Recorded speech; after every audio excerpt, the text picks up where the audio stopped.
What's the worst thing about installing a screen protector? For me, it's always that tiny speck of dust that you can never get rid of. I'm Aaron the Hoe, and I've been reviewing screen protectors for a really long time now. I've installed and broken my fair share of glass over the last 10 years, and in this video, I'm going to share with you my process to ensure a perfect screen protector install, as well as ways to fix a non-perfect screen protector install. Within reason, that is. Step number 1 is to turn off your furnace or central air. Run your air purifier if you have one for a while before installing anything. You really want to minimize the amount of dust floating around when you're doing the screen protector install. Also, if you have pets, well, keep them in a different room for a while. Now, I've seen a few people do installs after running a hot shower. You know, the steam kind of like knocks the dust down, but I do have one big issue with that, and I'll elaborate on that in the comments section. Step number 2 is to make your install area nice and clean. Wipe your table down with a microfiber cloth. Also, make sure your install area is very well lit. In general, the more expensive the screen protector is, the better install tools the company will provide. For example, certain brands have like a dust-resistant adhesive like FloLab does. FloLab is also one of the very few companies that includes an extra large dust sticker, so you don't really have to deal with accidentally reusing an old dusty dust sticker. Step 3 is to wash your hands really well. If you've got an Apple Watch with the hand washing feature turned on, this might be the only time you want to wash your hands as long as Apple thinks you should. Step number 4 is that if you have a case on, well, take it off and clean your device with a damp cloth and dry it off with a microfiber cloth. Another thing to note is obviously you should remove the existing screen protector. Now, if I'm dealing with a cracked chip screen protector, pulling it off as it is would result in a ton of glass shards going everywhere, and that's not safe. So here's a tip. Put a couple layers of packing tape and then remove the screen protector. The tape's going to catch on the glass shards, so you don't have to worry about it. Step number 5 is to do a dress rehearsal. Over the last 10 years, I've installed hundreds of different screen protectors. Each brand has their own method of installation, so go through the instructions and make sure you understand what you need to do and what everything is for. For example, OtterBox has these install frames, but they're made for different sized iPhones. So depending on the product that you buy, you have to like make sure that you've got it in the right orientation or else it won't fit. And I'm telling you this because you really don't want to be in a position where you have to resize this thing while the adhesive on your screen protector is completely off. Like, it's just gonna ruin the install. You're gonna end up with a bit of dust, and it's gonna make the final installation part just incredibly painful. If you wanna know what I think are the best accessories and whatnot for your devices, well, do check out my channel, subscribe. Now, if you bought a product that doesn't have an install frame and it's just literally a piece of glass, the purpose of your dress rehearsal is to make sure that you have an idea of where the screen protector sits when centered properly. Take note of the distance between the screen protector edge and the edge of your device on all sides. Step number 6 is to do one last dust cleanup. I personally would recommend taking a lint roller and running your device over with it. Painter's tape is also very good for this step. Again, you're just trying to remove as much dust as possible. So like, my first 5 steps has absolutely nothing to do with the actual screen protector install. And screen protector companies aren't going to tell you to do those steps because they want to sell you more screen protectors when you screw up. So make sure you do not skimp on the first 5 steps. Step number 7 is to actually do the install.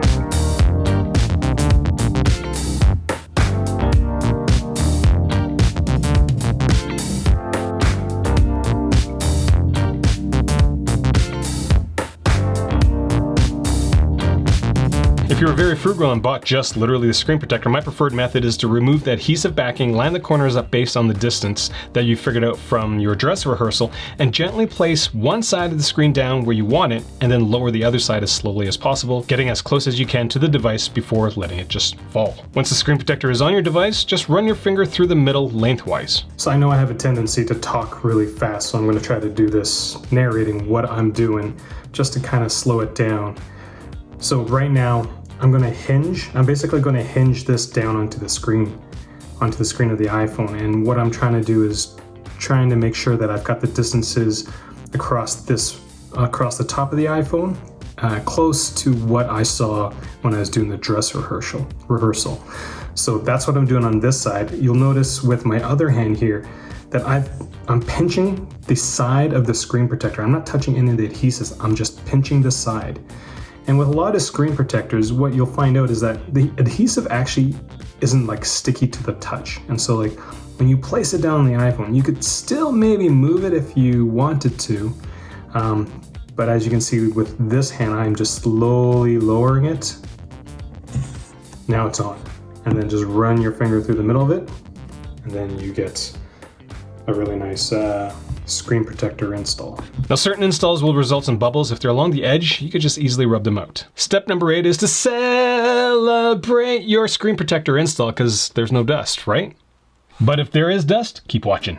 I got you. All right, step number 9, let's go remove the dust or bubbling. Now, if you end up with bubbling along the edges of your screen protector, I would actually just leave that alone for maybe a day or two. Adhesives on the screen protectors will usually just push it out. Now, if you got bubbling in the middle, then you're gonna have to do the next part. But in the install part, if you laid it down and then ran your finger through the middle like so, you're not gonna have any bubbling in the middle. That's very, very odd if that does happen. So before you start ripping your screen protector off your device, again, use the lint roller, use the painter's tape, make sure the area is dust free. The number one thing about removing dust from underneath your screen protector is not to bend the glass. From my experience, the cheaper the glass is, the easier it is to bend. For example, I bought a cheap screen protector for my Ninja Atmos 5, had a little speck of dust, didn't like it, so I tried to remove it, and now the screen protector is bent. It looks terrible. Think of this piece of cardstock as a screen protector.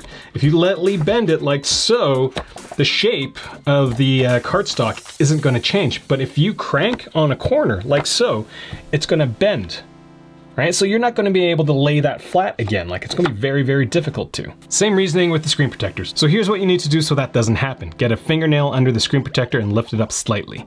The moment you can slide the pad of your finger between the glass and the device, do so, and start running the pad of your finger towards the center of your device. You are going to peel off way more of the screen protector, but you are minimizing the amount that it is bending. And I'm talking about the edge of the screen protector. Don't get underneath it. You just want to touch the edge and lift it off gently. Next is to use the dust sticker. Now, the dust will most likely be on the adhesive on the screen protector side and not on your device. Get to the problem area, use the dust sticker, pull it out, and once it's done, reinstall the screen protector. Make sure you're doing it from the center out. Step number 11 is that you're just going to keep doing that until all the dust is gone. But here's the thing. From my experience, you could do it maybe 2 or 3 times before it just becomes completely hopeless and dust just keeps getting under your screen protector. So no matter how much you try to remove it, more just somehow ends up underneath the screen protector, which is why you need to do the first 5 steps. So that's all I got for this video. Questions, comments, leave them down there. Subscribe if you want to see more unbiased, unsponsored product reviews, as well as occasional tip and trick video like this one. Thanks for watching.